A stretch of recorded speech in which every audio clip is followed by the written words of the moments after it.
I don't know why I do. It's hot, it's windy.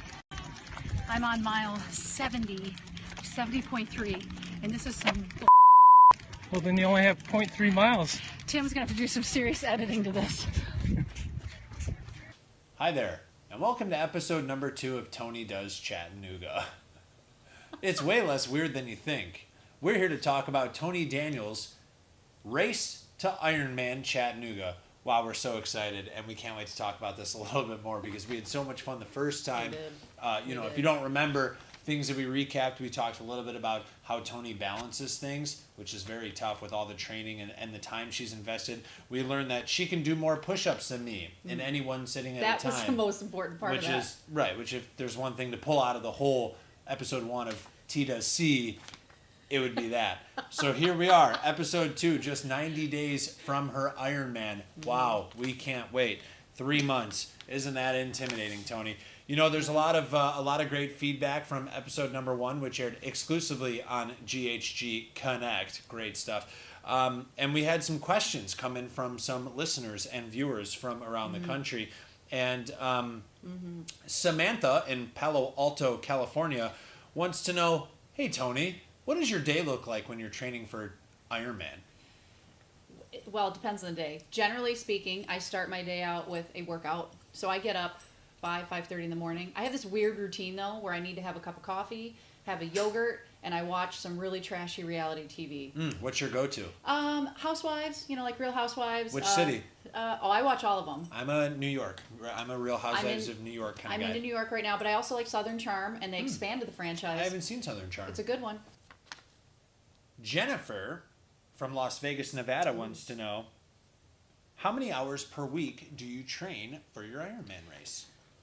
It depends on the week. I'm sure somewhere in there we'll talk about. I did hire a coach, and I did that for 2 reasons, because I don't want to overtrain and I don't want to undertrain. So I do have a coach that lives in Chicago, and she puts my plan into what's called Training Peaks. But right now I'm at 15 hours a week. So let me talk about the structure of that, though. Sure. Because you take 15 hours, half of those hours are on Saturday and Sunday. So I have a long run on Saturday, a long bike on Sunday, so 2-hour run, 5-hour bike, and then the other 7 hours or 8 hours is Monday through Friday.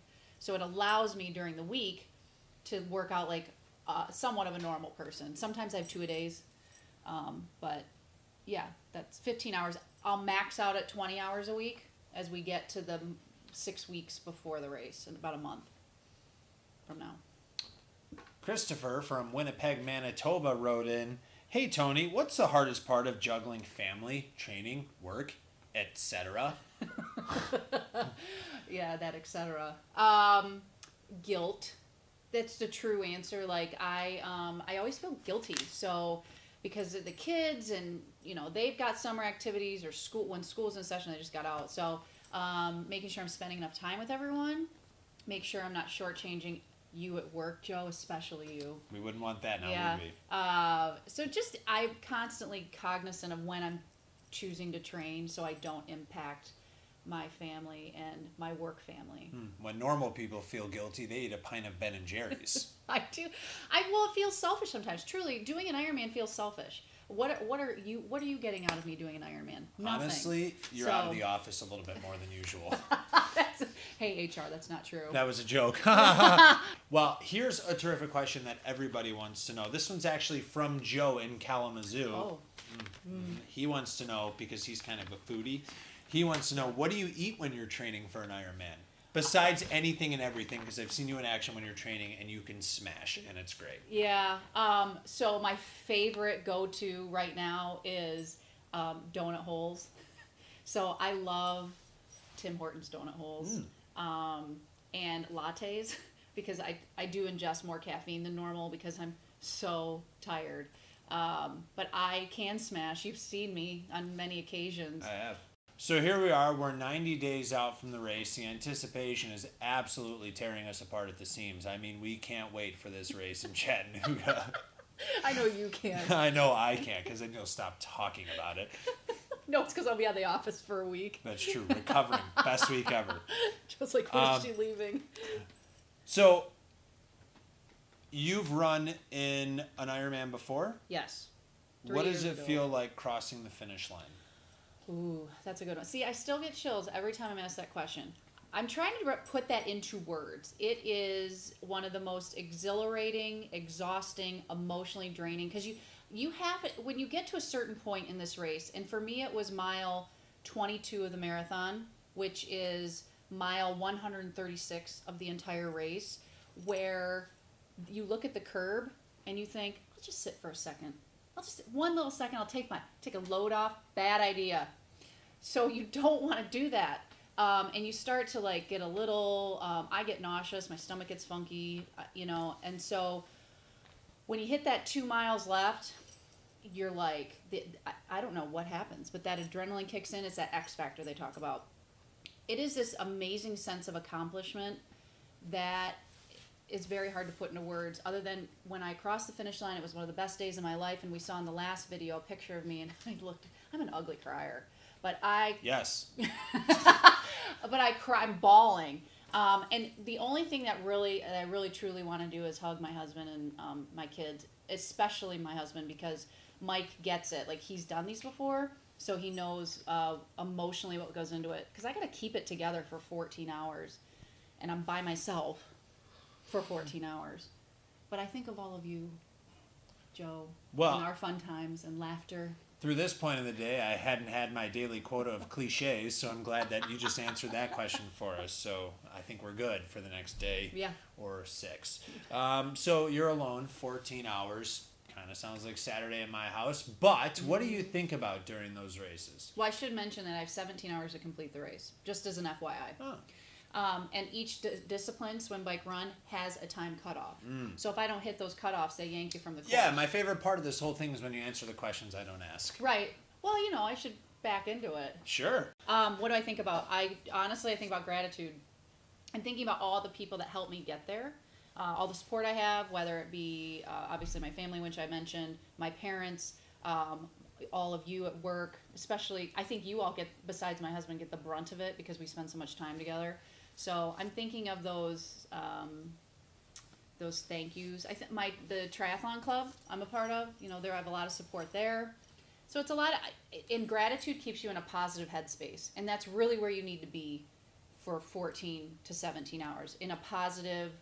I can do this mind space, mind mecca, if you will. I don't even know if that works. I will.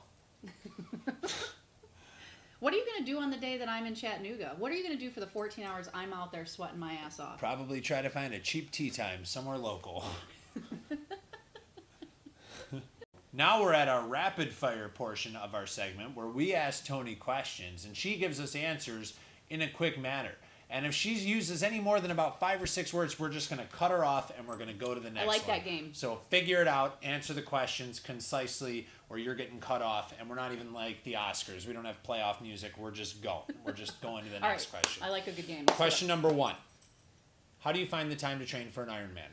It's all in my calendar, color-coded. Where do you get your workout plans? My coach. What's the hardest part of training for an Ironman? Guilt and the time involved. How much laundry do you have? Oh, God, a lot. What do you think about during the race? You guys, my family. Is this something that's on your bucket list? Yeah. How has training for an Ironman changed your mentality? Ooh, I don't know if I can do that 6 question. Great. After the race, what will you? After the race, what will you eat? Nobody cared about that answer. You didn't get it in time. What are you gonna eat after the race? Pizza. A burger.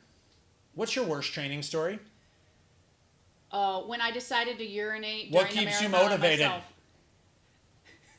What keeps you motivated? I'm hardwired that way. I don't know. I'm happy. Which of the 3 disciplines, swimming, biking, running, is your favorite? Running. What's your least favorite? Biking. Why? My crotch hurts. Biking is fun. I use Band-Aids. Are you tired, just in general? Yes. Yes, all the time. That was our rapid fire segment with Toni Daniels.